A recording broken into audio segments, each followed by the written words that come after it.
J'aimerais qu'on ait l'objectif assez ambitieux aujourd'hui de sauver, de libérer un tas d'hommes et de femmes qui vivent dans un couple, une forme de prison, vivre en couple avec une personne qui ne communique pas en face de soi pendant 1 an, 5 ans, 10 ans, 20 ans, 25 ans.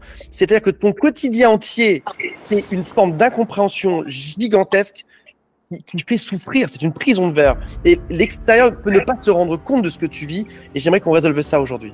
Il va falloir en parler avec certaines techniques de communication qui sont très faciles à expliquer. On va en parler aujourd'hui. Ouais. Et qui pourtant sont hyper dures à maîtriser. Bonjour Steven. Bonjour Antoine, merci de m'accueillir. Avec grand plaisir, j'ai le grand honneur, le plaisir de recevoir Steven Mahoney.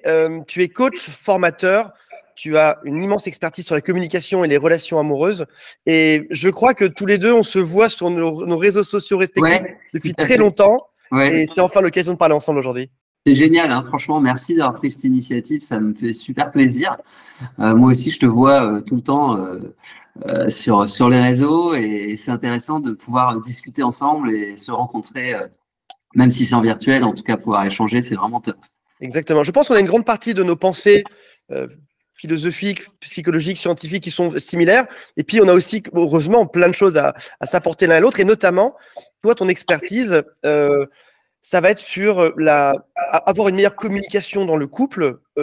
Ça peut être résoudre les problèmes, savoir mieux dire les choses. Éventuellement, ça peut être aussi, j'imagine, sensibiliser son partenaire à la communication.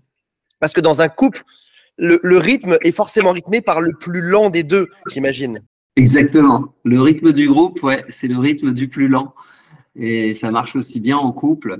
Et c'est vrai que sensibiliser l'autre personne à la communication, c'est souvent le boulot de la personne entre les deux qui a déjà, on va dire, le plus avancé, cheminé dans sa conscience sur ce sujet. Donc, c'est la personne d'entre les deux qui est la plus sensible à la qualité de la communication, qui va avoir pour mission de rendre l'autre sensible aussi pour que ça puisse matcher et qu'on puisse se comprendre et s'entendre pour bien s'aimer.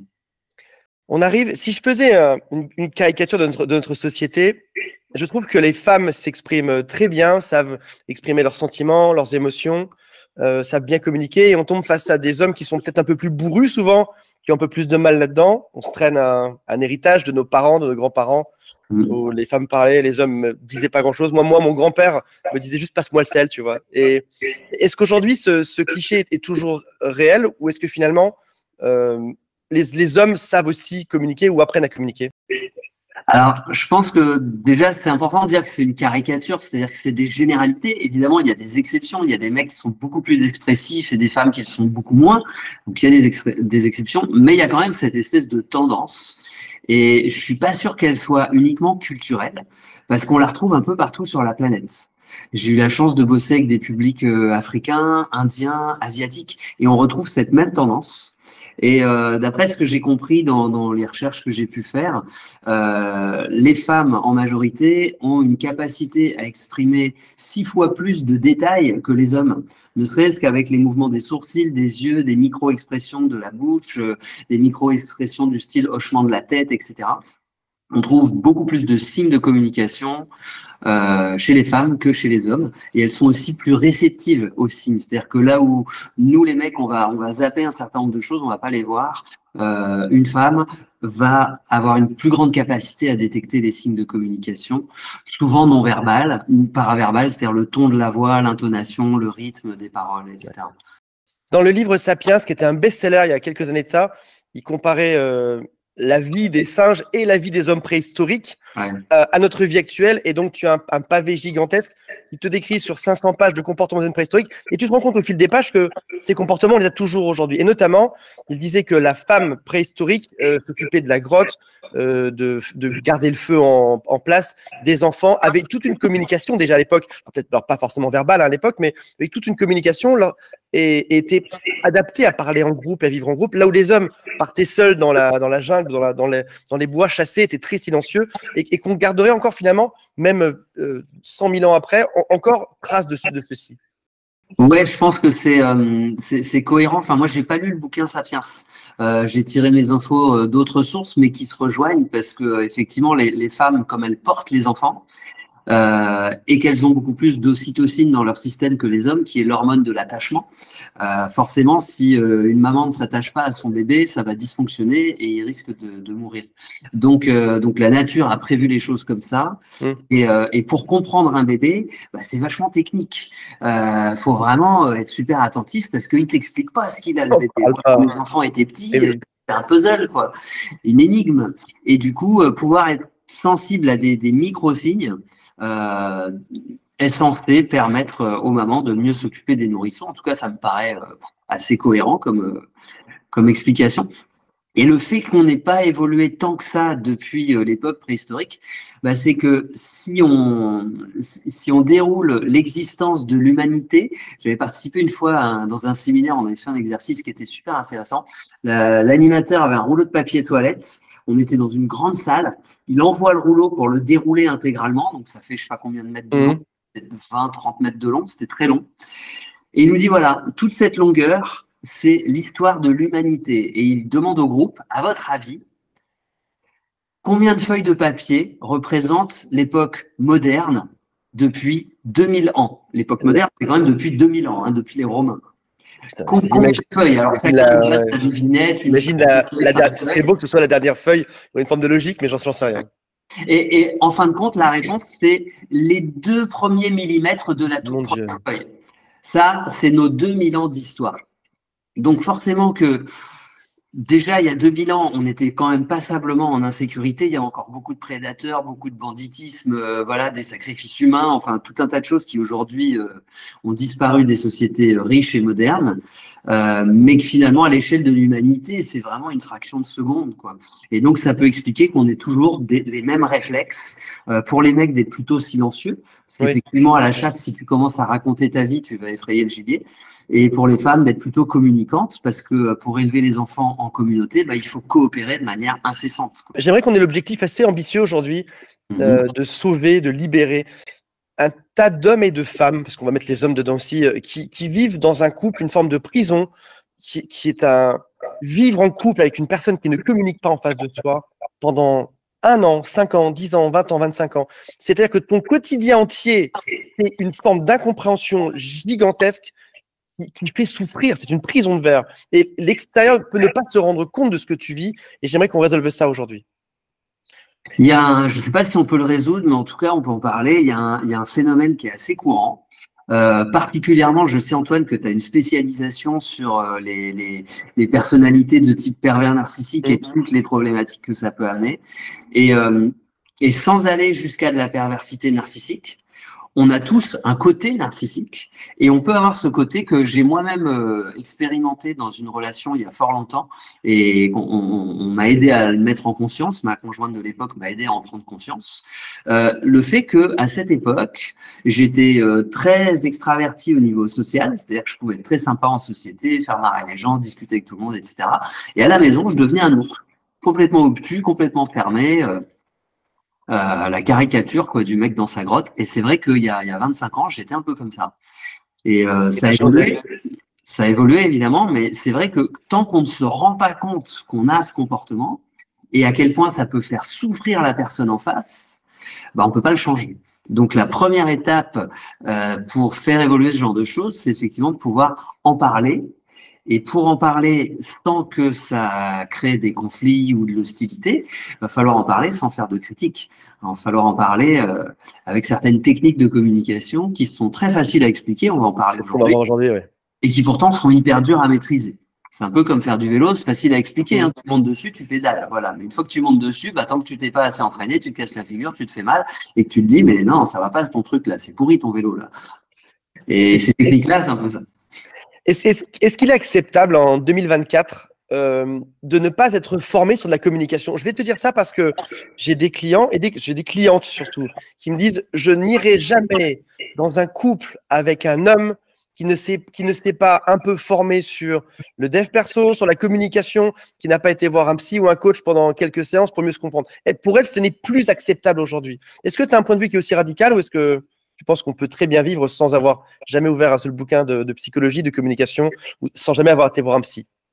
Je connais des gens, j'ai la chance de fréquenter des gens de tout âge, et notamment des jeunes qui sont dans leur vingtaine ou leur trentaine. Moi, j'ai 53 et donc ça fait quand même un gap de génération. Et un truc qui me fascine dans ces générations-là, c'est que c'est des gens qui sont instinctivement déjà formés aux bases du développement perso et de la communication assertive, efficace ou non violente, quel que soit le nom qu'on veut lui donner. Et en fait, j'ai l'impression que c'est parce que eux, ils ont grandi avec des réseaux sociaux, ils ont grandi en regardant des vidéos YouTube, et ces vidéos et ces réseaux sont alimentés par des gens qui, comme toi et moi, ont fait le boulot en amont. Oui. On fait le boulot d'essayer de mieux se comprendre, de se confronter à ses propres démons, d'apprivoiser ses zones d'ombre pour les mettre en lumière et d'essayer finalement d'évoluer, de devenir aussi bien qu'on peut. Lorsque l'info est aussi accessible, voilà. il suffit de s'abonner à ton compte Instagram, à TikTok, à une chaîne YouTube, même autre, psychologie ou autre, en un clic. Est-ce qu'il est encore acceptable avec une info qui est aussi disponible? Il y a 10 ans, ce n'était pas le cas. Aujourd'hui, est-ce qu'il est encore acceptable aujourd'hui de tomber face à une personne qui ne s'y intéresserait pas? Est-ce que ce ne serait pas un red flag ou le signal qu'on ne sera pas très heureux en couple ensemble? Je dirais que ça dépend en fait de la qualité de la relation avec cette personne. Parce que quelqu'un qui s'intéresse pas plus que ça à la psychologie, au développement perso ou à la manière de communiquer, mais qui est capable de se remettre en question, qui est capable de parler d'un sujet difficile, qui est capable de reconnaître sa part de tort, où est le problème? Allez. Où est le problème? En fait, tous ces outils, ils ne servent qu'à développer ces compétences-là, d'être capable de se questionner sur soi-même, de se demander si ce qu'on fait c'est bien ou pas, est-ce que c'est dans l'intérêt commun dans la relation ou pas, comment on pourrait faire autrement pour s'améliorer. C'est à ces questions-là que ça répond en fait le développement perso. Et on peut trouver ces réponses par soi-même. Peut-être qu'on a été élevé par des parents qui avaient déjà beaucoup de conscience de ça et que ça a été infusé tranquillement dans l'éducation et qu'il n'y a pas besoin d'ouvrir un bouquin ou de s'abonner à un compte ou de faire une thérapie. On peut avoir la bonne éducation, avoir une mère ou un père qui était très bon communicant et avoir un bon modèle. Pas forcément avoir besoin de ça. Il y a des gens qui ont cette chance-là. C'est pas tout le monde, c'est pas la majorité, mais il y en a.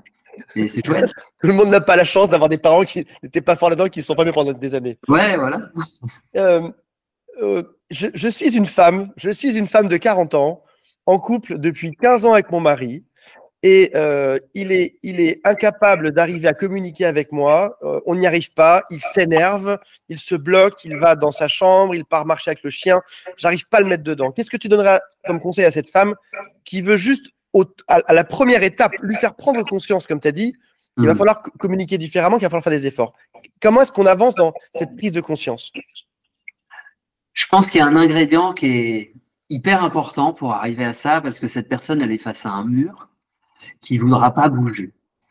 Et probablement, si elle est dans cette relation, cette femme, depuis 15 ans, ça veut dire que ça fait 15 ans que lui, il est habitué à ce que ce soit elle qui fasse tous les efforts de communication et tous les efforts pour arranger les problèmes dans la relation. Donc, fort de cette habitude, il va certainement pas avoir envie de faire le moindre effort pour changer, sauf s'il a une motivation très importante à le faire. Comme une rupture amoureuse? Et chez les humains, comme chez, je crois, tous les autres animaux, il n'y a que deux choses qui nous poussent à agir, à changer, à faire des efforts. Il y a la recherche d'une sensation agréable, que ce soit une émotion ou n'importe quoi, on cherche du plaisir. Et pour obtenir du plaisir sous une forme ou une autre, on va faire des efforts. Et la deuxième raison qui nous pousse à faire des efforts, c'est pour éviter une douleur, c'est-à-dire une sensation désagréable, quelle qu'en soit la forme. Donc, si cette femme de 40 ans qui depuis 15 ans, n'a pas attaqué ce problème, cherche à faire évoluer son compagnon, elle va lui demander de faire des efforts. Et pour qu'il fasse des efforts, il faut qu'il ait soit une très grosse récompense, soit une très grosse menace. Est-ce que tu as des exemples de phrases un exemple de phrase, par exemple, écrire sur son téléphone à dire ce soir dans son couple? Un exemple que j'ai suggéré il n'y a pas longtemps dans un coaching, ce serait de dire, j'aimerais bien que tu me dises, à ton avis, qu'est-ce que j'ai à gagner à rester dans cette relation? Violence. C'est beau. Pourquoi j'aurais envie de rester, en fait? Pour toi, selon toi, si tu te mets à ma place, c'est quoi mes motivations à rester dans cette relation? Alors ça, c'est déjà une étape quand même où on tape à la porte depuis longtemps et ça répond pas, quoi. Hein. Ouais. Parce que c'est confrontant. C'est confrontant parce que ça sous-entend que peut-être j'ai pas envie de rester dans cette relation. Mais c'est une phrase qui va aider l'autre à se mettre à la place de la personne. Et le mari, probablement, qui s'est jamais mis à la place de sa femme. Dans la situation que tu m'as décrite là. Oui. Donc, première étape, faire comprendre qu'il y a quelque chose à perdre ou à gagner. Si jamais on arrive enfin à faire peur ou envie sur les deux axes pour faire comprendre à l'autre que ça va bouger. Encore une fois, on prend l'exemple d'une femme, ça peut être tuer d'un homme également. Et est-ce qu'il y a peut-être aussi une formule qui est peut-être un peu plus douce? Donc là c'est sur la peur. Est-ce que sur le gain, tu as une suggestion peut-être? Sur le gain, je pense pas, parce que cet homme, il est content comme il est. Alors, il est peut-être pas super content, hein, peut-être qu'il se plaint de sa femme à tous ses potes, ça c'est possible. Mais en tout cas, il n'est pas suffisamment mécontent pour changer quelque chose dans sa manière d'interagir. Et probablement qu'il n'est pas conscient du fait que son silence est une violence pour l'autre. Oui, c'est très beau.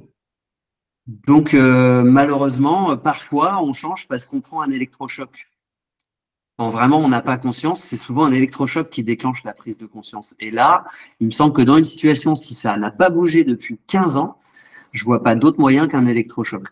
Après, si on est dans un début de relation, dans les premiers mois ou même les premiers 2-3 ans, qu'on est encore dans une phase plus ou moins un peu lune de miel, avec encore beaucoup de bonheur, de moments de complicité, etc., là, évidemment, il faut surtout pas dire un truc comme ça. C'est violent. Il vaudrait mieux prendre une approche du style, tu sais, j'ai une contrariété quand même récurrente dans notre relation, j'aimerais bien t'en parler parce que ça commence vraiment à me gêner. Ok, donc un peu plus doux, quelques degrés de douceur en plus. C'est ça. Et là, d'observer la réaction de l'autre. C'est-à-dire que si l'autre a une réaction du type, oh, arrête de me saouler avec tes problèmes là, forcément, il va falloir monter d'un cran, il va falloir prendre un autre angle, passer par une autre porte. Mais si la personne est à l'écoute, c'est bon, on a enclenché le dialogue. On est toujours sur cette étape 1, faire prendre conscience à l'autre. On va voir les autres étapes par la suite. Est-ce qu'il peut y avoir des situations où, si ça fait des mois ou des années que ça n'a pas été abordé, on peut aussi penser que celui qui communique bien est aussi... Prenons la femme. On va rester sur cet exemple aujourd'hui. Ça va être plus simple, sinon on va pas s'en sortir. Donc la femme qui est depuis 15 ans. Depuis 15 ans. Est-ce qu'on peut imaginer aussi que cette femme a probablement eu peur d'aborder ce sujet ou que ça fait 15 ans qu'elle essaye et qu'elle n'y arrive pas? Je pense à des profils comme dépendant affectif, attachement anxieux, qui aurait peur qu'on la quitte, une femme qui serait dépendante financièrement de son mari, une femme qui serait hypersensible, qui aurait peur de la rage de son mari en face d'elle, une femme dont la mère se comportait déjà comme ça, elle acceptait ce que son père faisait, donc elle va accepter ce que son mari fait. Et est-ce qu'on peut imaginer que déjà, c'est dans cette première phase de prise de faire prendre conscience à l'autre, il y a déjà quelque chose de compliqué pour soi-même, même si on est un bon communicant? C'est-à-dire que souvent, cette femme, parce que c'est un peu un archétype que tu décris là, c'est des profils qu'on voit souvent en fait en coaching. Et on peut être un homme au passage. Hein. Bien sûr. Même si c'est bien ça, une femme, ça peut complètement être un mec. C'est pas du tout un problème de genre. C'est vraiment un problème d'histoire personnelle et j'ai envie de dire de conditionnement, mais je dirais plutôt d'habitude personnelle. C'est-à-dire que si cette personne, elle a vécu des habitudes depuis qu'elle est gamine, d'être avec des parents ou un papa, par exemple, ou même une maman, qui communique pas, qui est un mur, qui parle pas des problèmes. Quand il y a des problèmes, il faut pas en parler, c'est un peu tabou, c'est mal de parler, de communiquer, de parler de ses émotions, etc.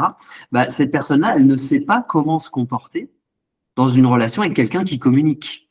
Donc déjà, de base, dans son casting pour trouver un partenaire amoureux, elle va pas aller vers les gens qui sont des bons communicants parce que ça va l'effrayer. Elle va avoir peur de ça parce que c'est pas du tout sa zone de confort. Elle sait pas comment s'y prendre. Elle va aller vers ce qui est familier. Et ce qui est familier, c'est quelqu'un qui reproduit certains éléments du schéma familial. En l'occurrence, dans ton exemple, ça va être le silence. Oui. Donc, elle va déjà choisir quelqu'un comme ça. Et elle se dit que c'est normal d'être comme ça. Et puis, ça va lui poser problème parce qu'il y a des douleurs, il y a des difficultés, il y a des incompréhensions, il y a des frustrations qui vont monter au fil des années. Et sa conscience du problème à cette personne, c'est que c'est l'autre qui ne veut pas communiquer. Mais elle n'a pas conscience qu'elle-même, elle a choisi cet autre. Et elle a choisi de ne rien dire pendant 15 ans. Ouais. Ou de le dire d'une façon très maladroite qui consiste à subir pendant un certain temps, plusieurs jours, plusieurs semaines, plusieurs mois, plusieurs années, et puis à un moment, il y a un trop-plein dans la cocotte minute, paf, ça explose, on pète une crise, on lui dit ses 4 vérités, on part en pleurant, etc. Mais ça ne résout rien, ça. Parce que le gars, il comprend pas pourquoi tout d'un coup, ça lui pète à la figure. On lui dit rien au quotidien et tout d'un coup, au bout de 2 ans, ça explose. Ça va pas dans ta tête, c'est toi qui as un problème. Donc, on va se retrouver dans ce fameux jeu de miroir où chacun essaye de faire prendre conscience à l'autre que c'est l'autre qui a un problème et que soi-même, on est impeccable. Magnifique. Voilà. Je vais te poser une question qui est un peu dure, mais j'aimerais une réponse franche. On dit que je dis que lorsque je repasse ma chemise blanche avec mon fer à repasser, je suis pas très bon là-dedans. Si jamais j'insiste un peu trop sur un pli, le pli, j'arrive plus à l'enlever après. Il est foutu. Est-ce que ce qui est vrai sur ma chemise serait vrai dans un couple? Carrément. Au bout d'1 an, 2 ans, 3 ans de couple, le pli est pris. Est-ce qu'il peut se changer? Ou est-ce qu'il n'y a aucune chance? Et j'aimerais pas une réponse de coach bienveillante, trop positive. J'aimerais la réalité. Est-ce que les gens sont capables de changer au bout de quelques années? Oui, mais avec un électrochoc. En tout cas, j'ai jamais vu un changement important qui, comme cette histoire du pli qui est vraiment pris et qui est très dur à faire sortir, j'ai jamais vu ce genre de changement chez un être humain sans un électrochoc, c'est-à-dire une grosse douleur à éviter. Ok, donc ça reste possible. Ça reste toujours possible. Ça reste possible. Ça reste possible, ouais, carrément. Et d'ailleurs, ça reste carrément possible parce que l'humain est assez hallucinant. Il est capable de rester totalement obstiné dans un truc qui marche pas, mais il est aussi capable de changer d'une façon totalement incroyable. Et ça arrive. Ça reste quand même des changements, on va dire, exceptionnels, mais c'est possible et ça arrive. J'aime bien cette idée que le problème n'est pas l'autre dans ce genre de situation. Je pense être un bon communicant, elle est nulle, c'est de sa faute, alors qu'en fait, l'autre pense pareil. En fait, c'est les deux à remettre en question. Si on est rentré dans ce type de problème, attention, passe pas sur quelques semaines, sur quelques années, c'est que je fais partie de ce problème, obligatoirement. L'étape 1 est bonne, la prise de conscience. Arrivons-en à l'étape 2. On dégrippe doucement le système, on commence à communiquer un peu ensemble. Quels sont les conseils? Qu'est-ce que concrètement on peut mettre en place pour retrouver, on parle d'un espace de communication avec des mots un peu qui ne veulent pas dire grand-chose. Concrètement, est-ce qu'on doit faire un brunch ensemble à 2 tous les dimanches? Est-ce qu'on se met un jour de la semaine? Certains disent qu'il faut un moment dans la semaine où on fait garder les enfants. D'autres disent qu'il faut parler au moins un quart d'heure par jour. J'ai lu ça chez John Gottman il y a quelques temps là. D'autres vont te dire qu'il faut s'envoyer des SMS. Concrètement, qu'est-ce qu'on fait pour retrouver cette communication? Est-ce que c'est une grande discussion? Est-ce que c'est un peu tous les jours? Est-ce que ça dépend des gens? Je pense pas qu'il y a une recette qui va marcher pour tout le monde. C'est un peu comme pour les soins des cheveux. On n'a pas tous les mêmes cheveux. Selon que tu as des cheveux hyper fins comme moi et très très secs comme moi, ou que tu as des cheveux hyper crépus avec beaucoup de sébum, ou que tu as des cheveux, etc. Bref, tu vois le truc, c'est pas le même cocktail qui va faire du bien aux cheveux. Et pour la relation amoureuse, c'est pas la même recette qui va marcher pour tous les gens. Par contre, je pense que la règle de base, c'est poser l'intention positive. C'est-à-dire que j'aborde ce sujet avec toi, j'ai conscience que c'est pas facile, ni pour toi, ni pour moi. J'ai conscience que ça peut être vexant ou blessant, on peut se sentir assez mal dans ce sujet, toi comme moi. Et je voudrais que tu saches que mon intention, c'est de faire le mieux possible pour que notre couple vive plus de moments de bonheur et moins de moments chiants. Voilà, c'est mon intention, c'est d'augmenter le temps de bonheur qu'on passe ensemble et de réduire le temps où on s'emmerde, on est frustré, on est contrarié, on est déçu, on est vexé. C'est ça mon intention. Je pense que c'est le premier truc, c'est de poser cette... annoncer l'intention. Ouais. Et trouver le système qui nous va tous les deux. À moi et à lui ou à elle. Puisque tu parles de technique, une technique qui marche super bien parfois quand la communication est vraiment compliquée à l'oral, c'est de faire une lettre. C'est une technique qui marche bien parce que on n'a pas forcément l'habitude de s'envoyer des lettres en couple, en tout cas pas la majorité des couples. Et du coup, le fait de recevoir une lettre, ça peut faire un électrochoc, c'est-à-dire c'est un événement exceptionnel. Alors il y a d'autres moyens, hein. Ça peut être d'en discuter dans une balade en forêt, ou ça peut être de filmer une petite vidéo de soi-même et puis de l'envoyer à l'autre. Enfin, il y a plein de moyens. Mais je trouve que une bonne règle pour chercher à créer l'électrochoc chez l'autre, c'est de faire quelque chose qui sort de l'ordinaire. C'est-à-dire pas communiquer comme j'ai l'habitude. Génial, génial. De manière assez contre-intuitive, certains coachs, psychologues ou psychiatres conseillent de la communication, on l'entend bien, et l'idée de la lettre est sans sas.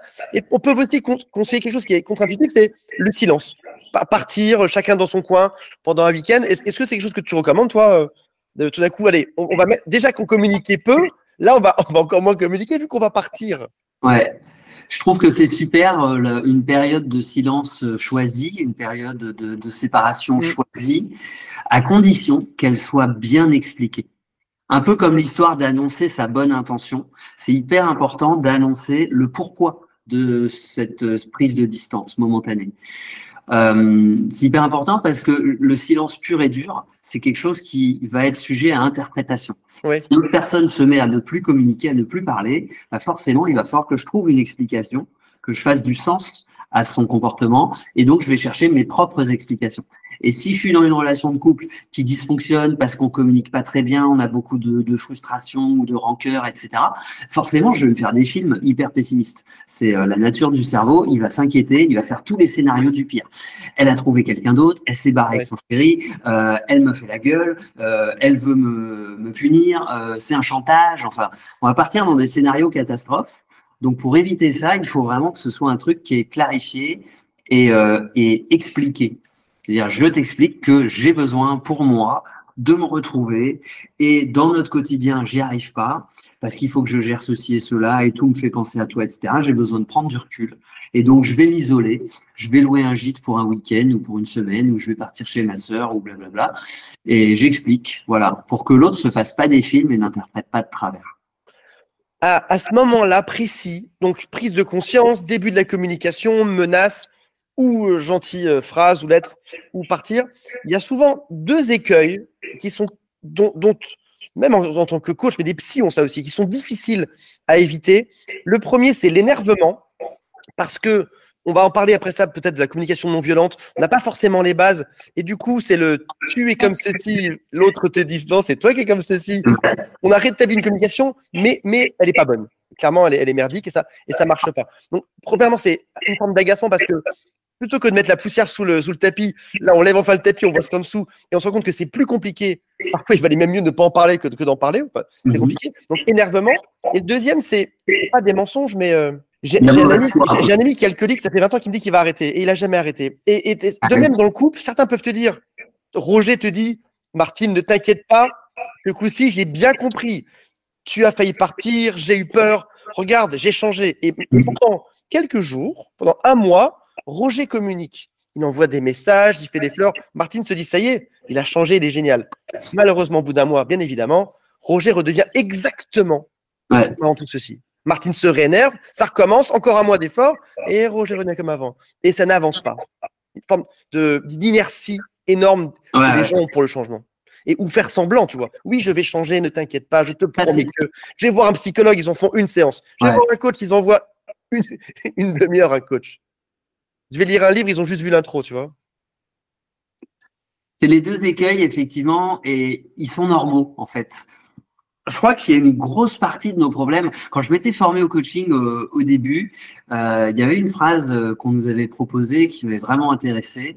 Elle est attribuée à Épictète, qui était un philosophe grec, qui est donné un peu comme le père du coaching. C'est un peu le plus ancien écrit qu'on a trouvé qui résume la philosophie du coaching. Et Épictète a dit, ce ne sont pas les choses qui nous posent problème. Ce qui nous pose problème, c'est notre manière de voir les choses.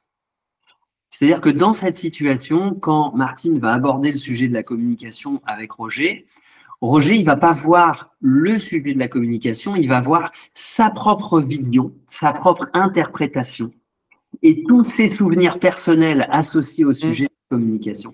Et c'est ça qui va lui poser problème.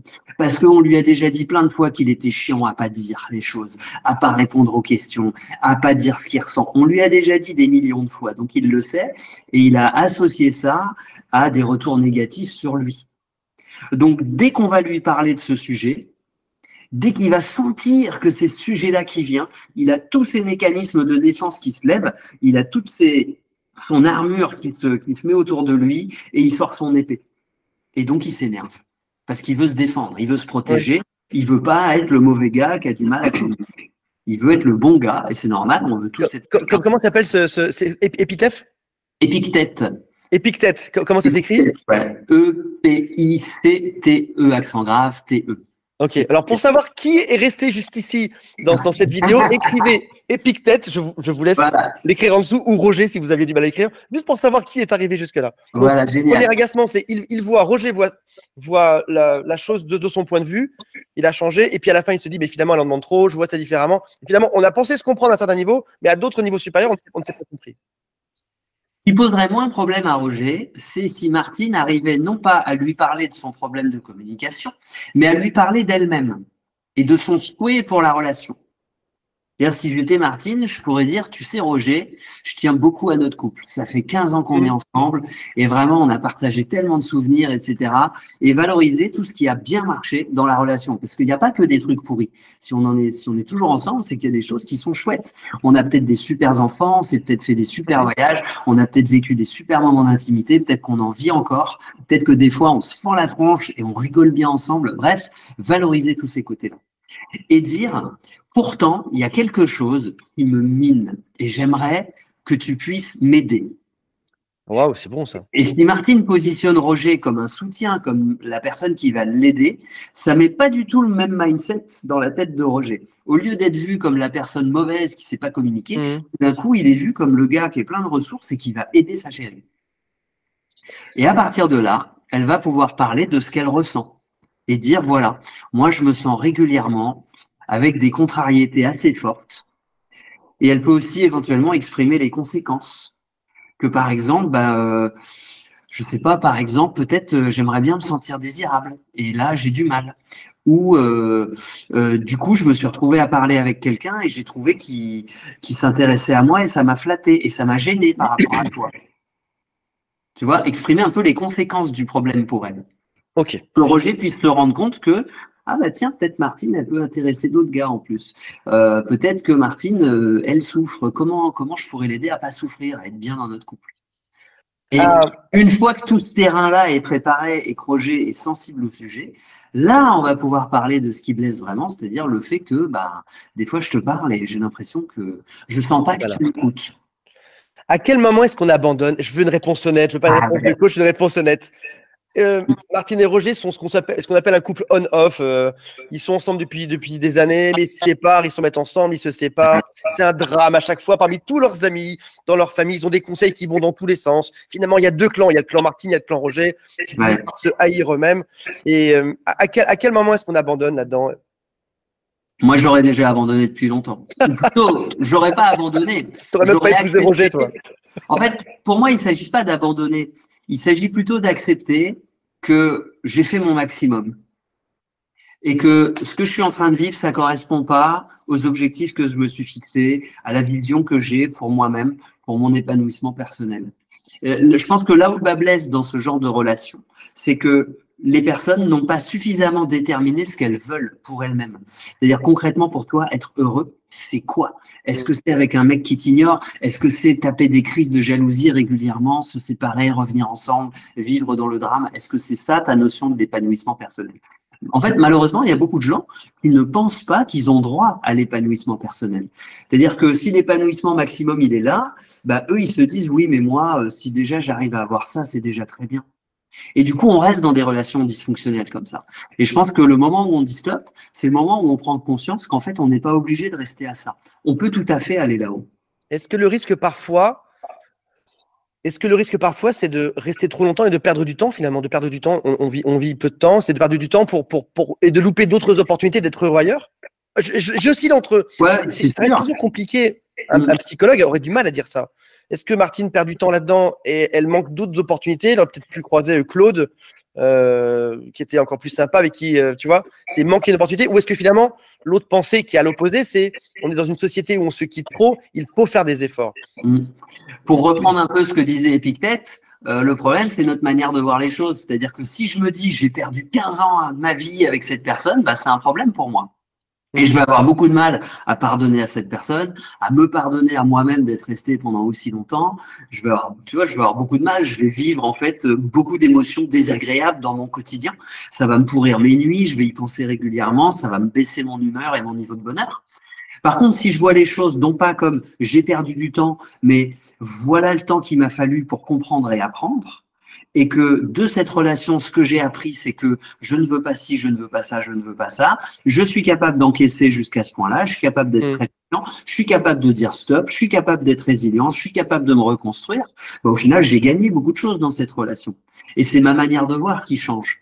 Et si j'adopte cette deuxième manière de voir, qui consiste à en tirer des fruits, bah là, je vais plutôt augmenter mon niveau de bonheur parce que je vois toutes les choses positives que j'ai réussi à atteindre grâce à ces 15 années. Donc, c'est plus du temps perdu, c'est du temps qui a été efficace pour apprendre. Quitter quelqu'un relève parfois de la volonté d'un roi à envahir un autre pays. Il faut une volonté, il faut une motivation, il faut comprendre le risque qu'il va y avoir. Et beaucoup de gens qui quittent, souvent parce que ça ne va pas depuis très longtemps, se retrouve seule après. Martine se retrouve seule. Elle retrouve un autre mec après. Elle retrouve Eric. Elle trouve qu'il est génial. Elle se dit tiens, j'ai eu bien fait de partir. Parce qu'au bout de 6 mois, tu retrouves Eric et ça se passe bien. En fait, Eric est un manipulateur, c'est un mec toxique. Et du coup, elle se dit pourquoi je l'ai quitté? J'aurais peut-être pas dû le quitter à l'époque. J'aurais peut-être dû rester dans cette relation dysfonctionnelle plutôt que de partir pour ça. Et éventuellement, Martine finira par rencontrer quelqu'un peut-être un an après, tu vois. Mais il y a quelque chose qui relève de la capacité à accepter la souffrance d'être seul aussi. C'est briser des familles parfois, des projets de vie. C'est pas qu'un emprunt pour la maison, c'est des enfants, c'est plein de choses. Et comment est-ce que tu mets ce curseur, toi, là-dedans, de savoir quel est le risque? Il y a d'autres dictons qui disent on sait ce qu'on perd, on sait pas ce qu'on gagne, tu vois. Il y a des dictons dans les deux sens, tu vois. On se retrouve perdu. Et puis souvent, on a de l'amour aussi. C'est pas comme si on désaimait totalement l'autre. Et tu as une espèce d'arbitrage à faire qui est compliqué de te dire j'ai un choix doublement perdant. Je suis et pas heureux dans cette relation ou pas 100% heureuse dans cette relation. Si ça se trouve, j'en demande trop. Si ça se trouve, c'est moi le problème. Et si je pars, je ne serai pas heureuse non plus parce que j'ai perdu quelqu'un que j'aimais bien. J'aurais préféré l'arranger. Comment est-ce qu'on arbitre ça? Ça demande, je pense, une conscience de son niveau de bonheur. Et c'est pas forcément une question qu'on se pose. Ça dépend des gens. Il y a des gens qui se posent pas trop cette question. À quel point est-ce que je suis heureux? Parce que pour moi, c'est vraiment une balance bonheur-malheur. Est-ce que je vis plus de 50% de bonheur dans ma vie? Auquel cas, je suis pas trop dans un truc toxique. Si je vis moins de 50% de bonheur dans mon temps de journée moyen, et plus de 50% de malheur, je suis dans quelque chose de clairement dysfonctionnel. Il y a des études là-dessus. Le curseur, il a été scientifiquement étudié.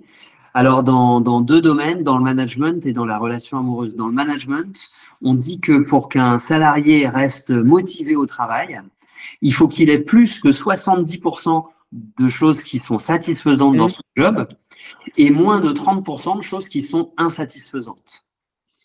Et dans la relation amoureuse, on est plutôt sur 80-20. Et les choses qui sont satisfaisantes, ça peut être les bons moments qu'on passe ensemble. Pour le boulot, ça peut être la proximité du lieu de travail avec le domicile. Ça peut être des choses comme le salaire. Dans la relation amoureuse, ça peut être la satisfaction sexuelle. Ça peut être la capacité à faire des projets, partager des projets comme des vacances ou des investissements. Ça peut être raccord et fier de l'éducation qu'on donne aux enfants. Ça peut être tout un tas de choses en fait. Mais il faut qu'il y ait quand même un gros pourcentage de choses satisfaisantes pour un petit pourcentage de choses insatisfaisantes. Donc, si la balance, elle est plus à l'équilibre, on a moins de 50% de satisfaction, moi, je pense que c'est important de mettre les pieds dans le plat et de dire, on freine et on fait un point d'étape là pour voir où on est parce que moi, je suis pas certain que je vais pouvoir continuer dans cette relation. J'ai pas les bonnes conditions pour continuer, en fait. Il s'agit pas de dire, je quitte. C'est pas ça. Il ne s'agit pas de dire je te quitte ou je vais te quitter ou ça peut plus durer. Il s'agit de parler de soi et de dire aujourd'hui, je n'ai pas les conditions nécessaires pour continuer. Donc voyons ce qu'on peut faire. On ouvre une discussion, quoi. Il y a mettre en place. Après, on parlera des disputes et de comment résoudre parce que je sais que résoudre les disputes, c'est ton sujet. Il y a quelque chose qui fait qu'on peut osciller, si on n'arrive pas à mettre des limites claires, on peut osciller entre trop accepter ou tout d'un coup ne plus rien accepter. Ouais. Comment, la question est tellement généraliste, mais voyons comment tu t'en sors. Bon courage. Comment est-ce qu'on met des limites claires dans sa vie? La vidéo nécessiterait 3 heures ou 8 heures de réponse, j'imagine, mais t'as pas un petit tuyau pour mettre des limites claires dans sa vie, dire ça non, ça je veux pas, ça plus jamais. C'est en étant factuel. Et c'est un peu un des principes de la communication efficace, c'est le fait d'être factuel. C'est-à-dire qu'au lieu de dire j'en ai marre que tu rentres à n'importe quelle heure, ça c'est pas factuel. Ce serait de dire je ressens beaucoup de contrariété. Donc déjà je mets un mot sur mon émotion, c'est pas juste un truc générique j'en ai marre. Ou je me sens inexistant. Voilà, je mets un mot précis sur ce que je ressens. quand tu rentres à plus de telle heure, donc pareil, je mets un numéro sur l'heure, et que tu ne m'as pas prévenu. Donc là, c'est inacceptable. C'est factuel, c'est inacceptable. Ça, j'aime bien ça. Je pensais que tu rentrerais à 8 heures, j'avais fait le repas, je t'attendais. Je me suis senti vraiment hyper déçu de voir que tu arrives à 23 heures et que tu m'as pas prévenu. Là, on est complètement factuel. Et comme ça, on n'est pas en train de critiquer la personne, on est juste en train de critiquer le comportement spécifique de la personne ce jour-là, à ce moment-là. Donc, c'est hyper moins violent, en fait. On ne se sent pas attaqué dans notre identité, dans nos qualités, dans qui on est. On se sent juste remis en question sur ce qu'on a fait ce jour-là. On ne peut pas changer qui on est, mais ce qu'on peut changer, c'est ce qu'on fait. Dans un monde idéal de gentillesse, de communication, d'intelligence, on ne va pas mettre trop de limites. L'autre te comprendrait, on se comprend dans tous les sens. Maintenant, dans un monde réel, je pense que l'autre en couple te cerne en, je dirais en un an. Peut-être en 1 heure. En 1 heure, l'autre en face, lorsqu'il te rencontre, il sait exactement à quel point il pourra abuser de toi, ce que tu seras capable de tolérer ou pas, quand est-ce que tu diras oui et où est-ce qu'il peut abuser. C'est-à-dire que c'est quasiment comme si c'était marqué sur ton front, on peut abuser de moi, ou alors on ne pourra jamais abuser de moi. Mais est-ce que tu penses aussi qu'on dégage quelque chose, une forme d'assurance, où l'autre, un peu comme un enfant, va venir tester un peu tes limites pour savoir à la fin comment se calibrer dans le couple et qu'est-ce qu'il pourra te faire accepter ou pas. Un mec qui arrive 3 heures en retard à un dîner, il sait qu'il peut le faire. Et il sait que tu auras du mal à dire stop après, parce qu'il sait qu'il pourra le refaire. C'est super intéressant comme sujet, parce qu'effectivement, il y a les deux. C'est-à-dire, il y a déjà, c'est pas toutes les personnalités qui vont aller évaluer les failles de l'autre pour savoir à quel point on peut en abuser ou pas. Ça demande un certain type de personnalité. C'est un type de personnalité plutôt dominateur, plutôt contrôlant, voire carrément manipulateur, voire au pire pervers. Donc, c'est pas du tout le monde qui va réfléchir comme ça. Il y a énormément de gens. La vie est différente de celle des autres. Voilà, qui vont jamais se poser cette question de savoir à quel point ils peuvent abuser de l'autre ou pas. Donc, déjà, se poser cette question, ça veut dire qu'on a des compétences pour faire du mal aux autres, et ça veut dire que c'est un risque. Ça veut pas dire que c'est grave, mais ça veut dire que c'est un risque, parce que si en plus de ces compétences, on n'a pas un code éthique très solide, on n'a pas des valeurs morales très solides, on va être capable d'être une personne toxique. Maintenant, les signaux qu'on envoie, que cette personne va capter, ils montrent à quel point on est sûr de soi ou pas, ils sont un peu à double tranchant.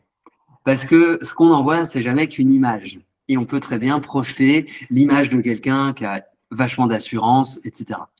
Là où vraiment ça va se décider, où on va être clair, c'est sur ce qui se passe quand la personne franchit les limites. Donc, sans aller jusqu'à 3 heures de retard, imaginons que pour un rendez-vous, la personne A arrive avec 20 minutes de retard et la personne B a poireauté pendant 20 minutes. Si la personne B ne fait aucune remarque là-dessus, ça veut dire que c'est OK. La prochaine fois, tu pourras arriver peut-être avec 3/4 d'heure de retard. Si par contre, la personne B souligne le fait que la personne A est en retard,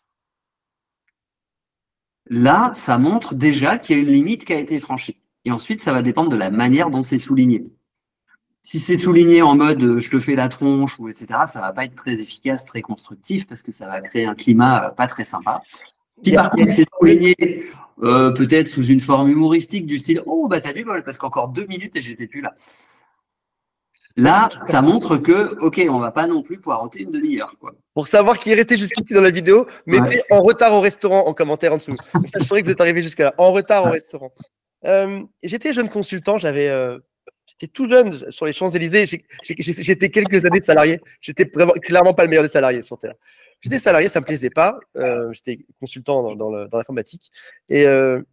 Et puis, on avait un rendez-vous toutes les semaines. On devait se rencontrer entre consultants pour faire le point. C'était censé être cool, sous forme d'un apéro. C'était juste relou, quoi.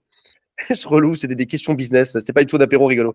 Et donc, tous les lundis soirs, et je finissais par arriver un peu en retard, à chaque fois un peu plus. Des fois, je le loupais, même je disais désolé, j'ai inventé des choses. Ma sœur fait ci, ma grand-mère est décédée. J'ai inventé quelque chose. Et un jour, mon superviseur, à l'époque, j'avais 25 ans, vient me voir, il me dit Antoine, et plutôt que de me dire factuellement, Antoine, t'es en retard, il m'a dit Antoine, qu'est-ce qui t'arrive? Est-ce que c'est ça ta vision de notre entreprise? Est-ce que c'est comme ça qu'on se comporte? Est-ce que tu as abandonné ou t'en es où dans toute ta vie?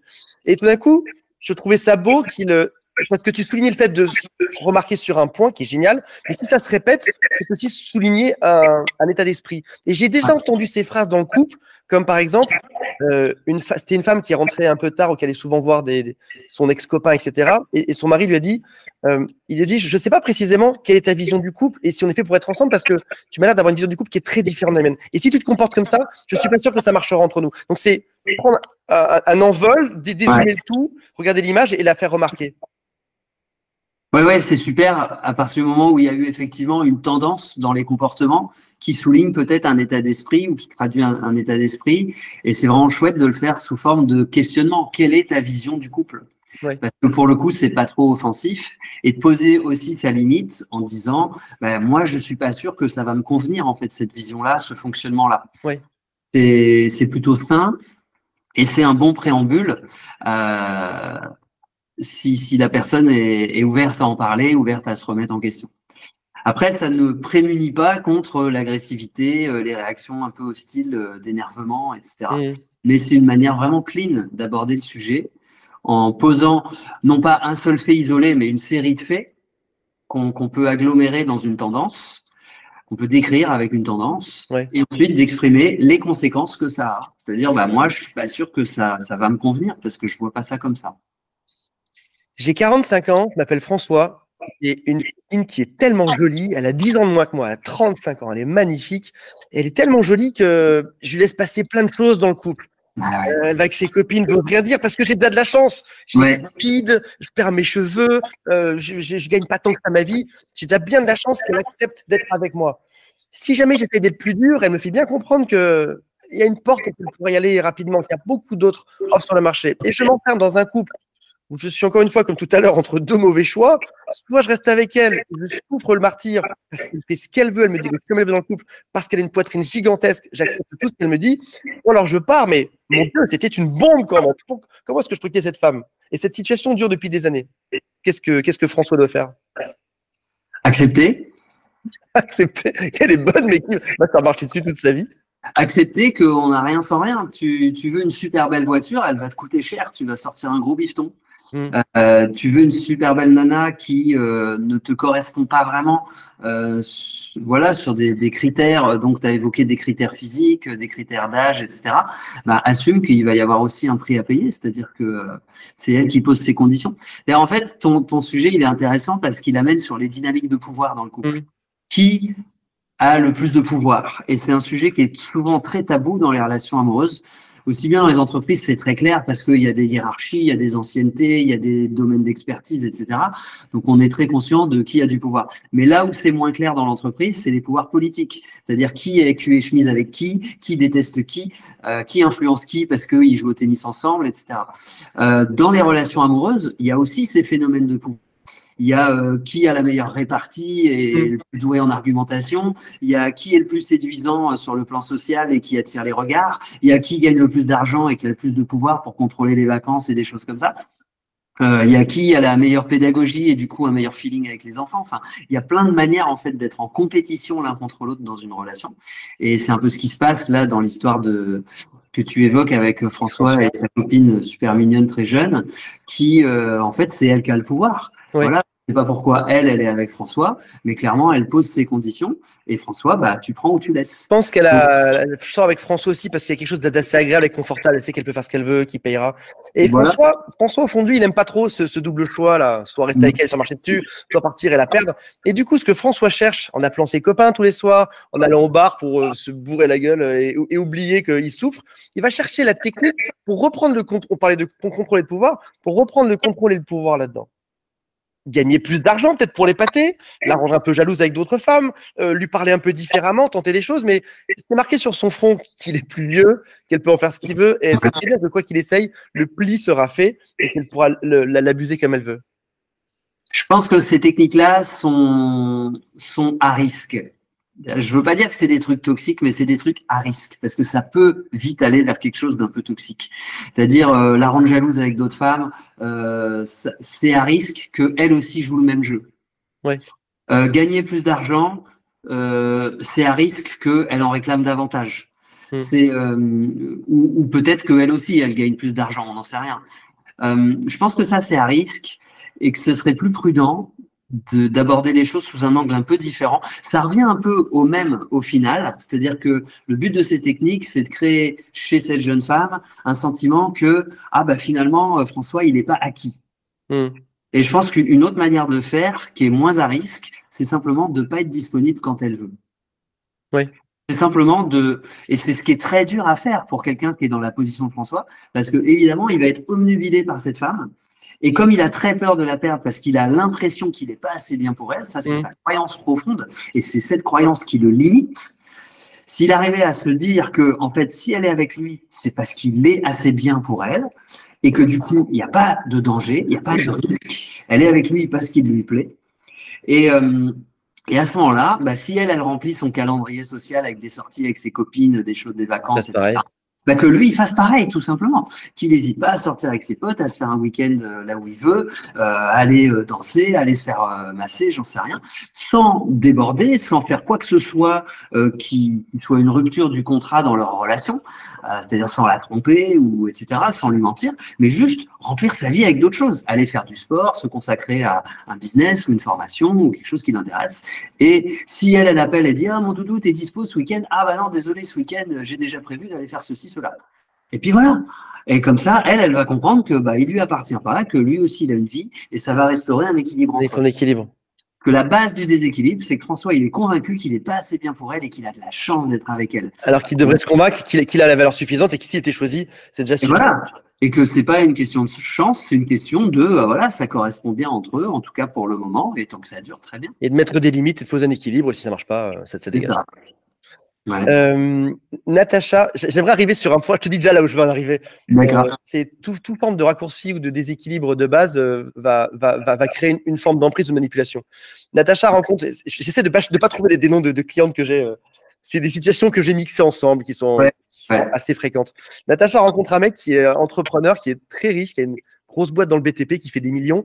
Et elle est surprise qu'une fille comme elle, qui est un peu rondelette, qui a 2-3 kilos de trop, intéresse un mec comme lui. Successful, sportif, bien dans sa peau, rigolo. Elle me le décrit comme ayant un charisme dingue. Elle est surprise. Elle finit par s'y habituer. On s'habitue à plein de choses. On s'habitue à un hôtel chic. On s'habitue à un restaurant. Elle s'habitue à un mec qui est génial. Et évidemment, bien évidemment, la suite arrive évidemment. Il n'est pas très fidèle. Alors elle ferme un peu les yeux, elle s'y habitue. Elle se dit que ce raccourci, peut-être qu'elle le paye aujourd'hui. Et ça la met dans une forme de tristesse parce qu'elle quitte quelque chose. Elle sait très bien que si elle part de ça, elle va mettre des années, voire même jamais, à retrouver un mec qui serait aussi bien. Attention, aussi bien, c'est un mec qui la trompe. Hein, donc, mais aussi bien selon sa conception de ce qu'elle cherche. Encore une fois, double choix perdant. Soit je reste, il me trompe, mais il est génial. Soit je pars. Mais je trouverais vraiment un mec aussi beau, aussi intelligent, aussi rigolo, etc. Je crois que le truc, c'est de savoir ce qu'apporte la personne dans une relation. C'est-à-dire que on n'est pas avec les gens, on idéalise beaucoup l'amour. Dans notre société, depuis le début du romantisme, on a une tendance à idéaliser complètement la relation amoureuse et à en faire quelque chose qui n'est pas si naturel que ça et qui est davantage une histoire, une construction qu'on se transmet de génération en génération et par l'intermédiaire des films, etc. Le truc, c'est qu'est-ce que Natacha recherche? Si elle est avec un mec qui fait des millions, qui a un charisme pas possible, qui est le playboy de la plage et compagnie, ce que ça lui apporte, au final, c'est qu'elle monte en statut social. Elle accède à un statut social qu'elle n'aurait pas sans lui. Donc, au fond d'elle, ce qu'elle recherche, c'est d'être la nana qui se tape le super mec que toutes les autres meufs voudraient.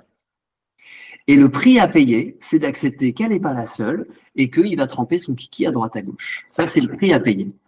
Et là, on est encore dans un déséquilibre de pouvoir, comme tout à l'heure avec l'exemple précédent, parce que le gars, il sait très bien que des Natacha, il peut en ramasser à l'appel, et du coup, il n'accorde que peu de valeur, malheureusement, à cette Natacha-là en particulier.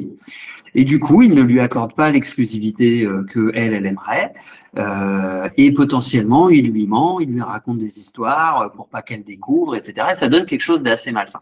Et puis, donc, on peut même se demander quelle est la dynamique de base qui font qu'ils se sont choisis. Peut-être que lui a choisi ça parce que sa mère voulait une femme de telle corpulence qui ressemble à sa mère ou à sa grand-mère de tel type. Donc, il a choisi pour et potentiellement de mauvaises raisons, de raisons transmises. Elle voulait monter socialement parce que ses parents voulaient d'elle qu'elle réussisse. Donc, si ça se trouve, on est juste dans une forme de reproduction d'un passé. C'est possible.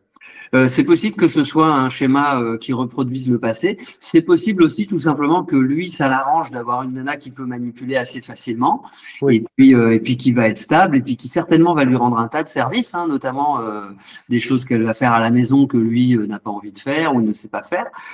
Donc en fait, ils sont ensemble parce qu'ils se rendent des services l'un l'autre. Oui. Elle va à des soirées cocktails où elle irait pas. Elle voyage en jet privé ou sur des yachts. Elle a des vacances qu'elle pourrait pas se payer.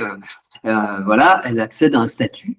Et lui, bah, il a un confort de vie avec quelqu'un qui peut facilement embobiner, facilement contrôler, parce qu'il sait très bien que il peut la remplacer.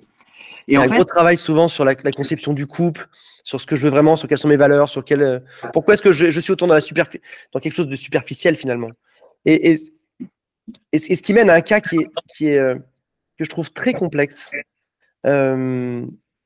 Après ça, on parlera des disputes de couple. Hein. Le cas très complexe qui est, j'ai des gens qui me disent, ça peut être dans mon entourage d'amis ou dans mes clients, dans ce que je lis, c'est des gens qui se trouvent comme un peu victimes de l'amour. C'est-à-dire que ils aimeraient être dans un couple.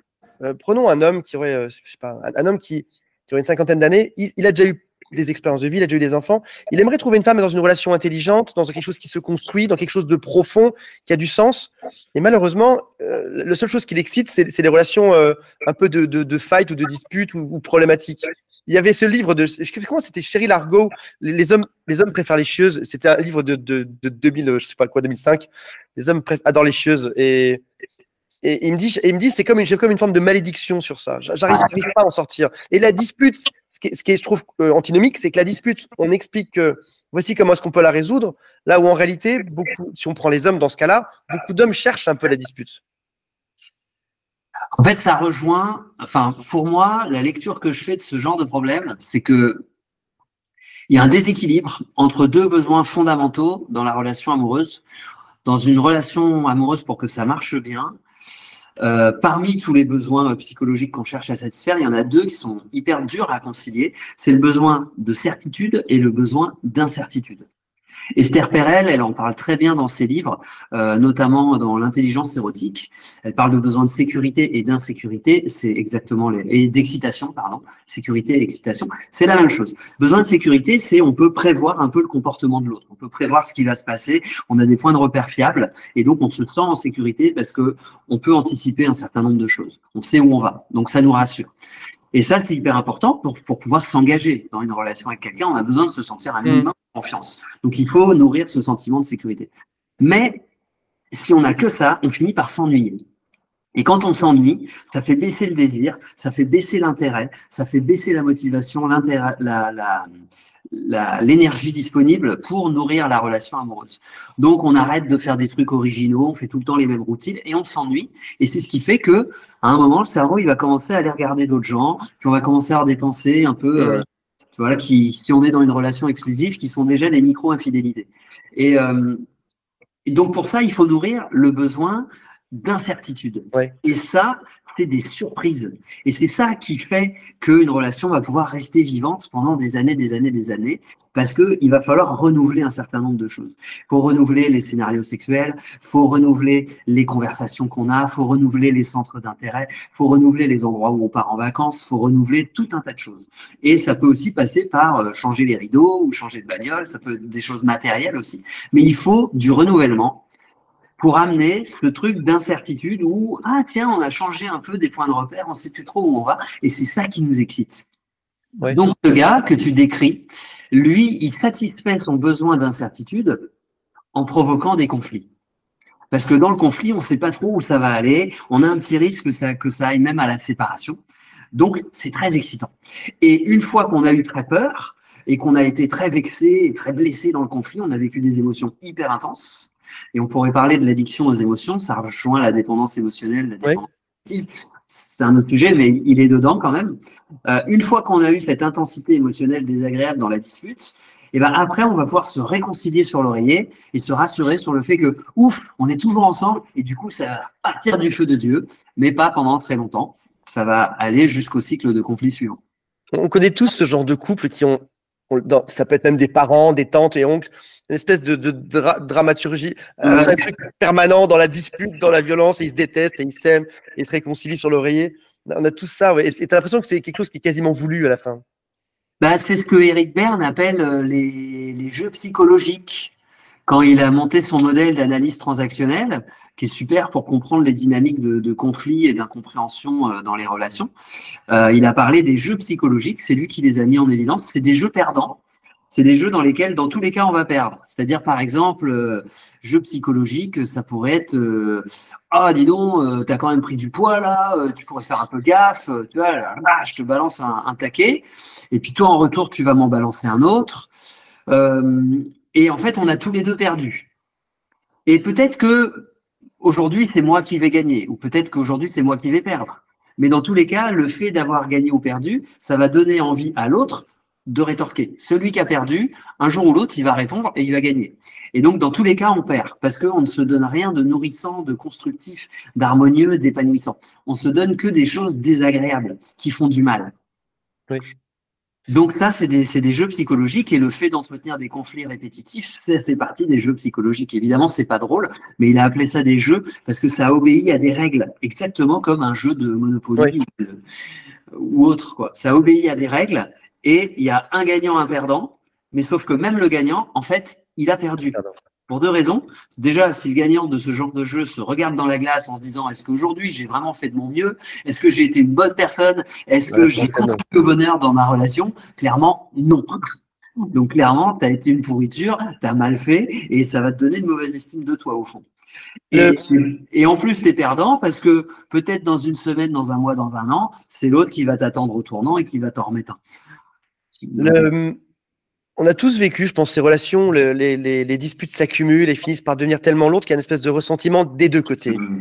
On a résolu ces disputes, mais ça alourdit un peu le couple. Et on a beau se dire, allez, on va partir en vacances, rigoler, que chaque cicatrice crée une espèce de, comme dans Prison Break, dans le dos, une espèce de carte de quelque chose qui n'est pas très agréable. Ça saigne pas, mais tu sens quand même que le couple se traîne des choses.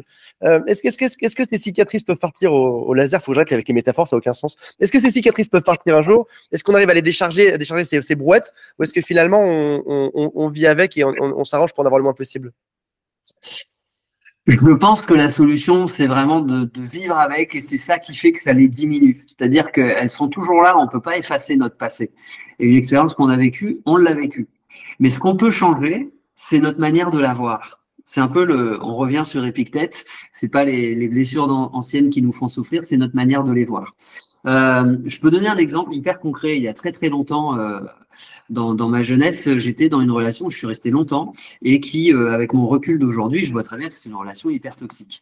Et j'avais autant de parts de responsabilité que l'autre personne. Hein, on était tous les deux l'un pour l'autre, mais on le faisait pas exprès. Hein, on s'aimait malgré tout, mais on savait pas faire mieux. Et cette personne-là, elle a fait des choses que vraiment, j'ai estimé que c'était inadmissible de faire un truc comme ça à la personne que tu es censé aimer, quoi. Pour moi, c'était impardonnable. Et d'ailleurs, j'ai pas pardonné. Et pendant des années, j'ai pas pardonné. Je suis resté avec cette rancœur.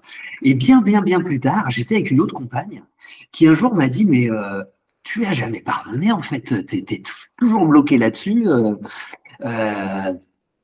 Si jamais tu évoques ce sujet-là, ou qu'il y a un truc qui te fait penser à ça, on sent qu'il y a vachement d'hostilité en toi et tout. Et ça m'a fait réfléchir. Je me suis dit, bah ouais, c'est vrai. Pourquoi je n'ai pas pardonné? En fait, je m'en fous aujourd'hui, quoi. C'est fini, quoi. C'est du vécu, et ça m'a appris plein de trucs, en fait. J'ai appris ce que je voulais pas. Ça m'a aidé finalement à améliorer mes relations, d'avoir cette expérience, de me montrer où je voulais pas aller. Ça m'a aidé à choisir une meilleure direction. Et en fait, j'ai compris que pour vivre avec les cicatrices, il faut d'abord se pardonner à soi-même, en fait. Et pardonner, ça veut pas dire faire comme si ça n'existait plus. Ça veut pas dire ça. Ça veut dire accepter que c'est pas parce que un truc m'a fait mal il y a X temps que ça doit continuer à me faire mal aujourd'hui. Du masochisme, en fait. Donc, c'est plus dans la prise de conscience que ça se joue, de se dire, OK, là, je viens de me taper 10 minutes de colère dans ma journée parce que j'ai pensé à ça. Si j'avais juste accepté que voilà, c'est du passé, c'est terminé, et au contraire, ça m'a construit, ça m'a renforcé, j'aurais pas vécu ces 10 minutes de colère, j'aurais vécu 10 minutes de plaisir à savourer mon café, par exemple. Ou à faire un câlin à ma chérie, ou à me balader, admirer les oiseaux, quoi. Pour toi qui a qui en tout cas qui travaille beaucoup sur ces sujets de communication, de couple et de disputes. Est-ce que si tu avais une boule de cristal et que tu pouvais voir dans le futur, dans 20 ans, 50 ans ou 100 ans, est-ce que tu n'as pas l'impression qu'on a une forme de tendance à moins tolérer la dispute et l'agacement? Ouais, clairement. Et je suis très content de ça d'ailleurs, parce que moi j'ai vachement de mal avec les disputes et les agacements.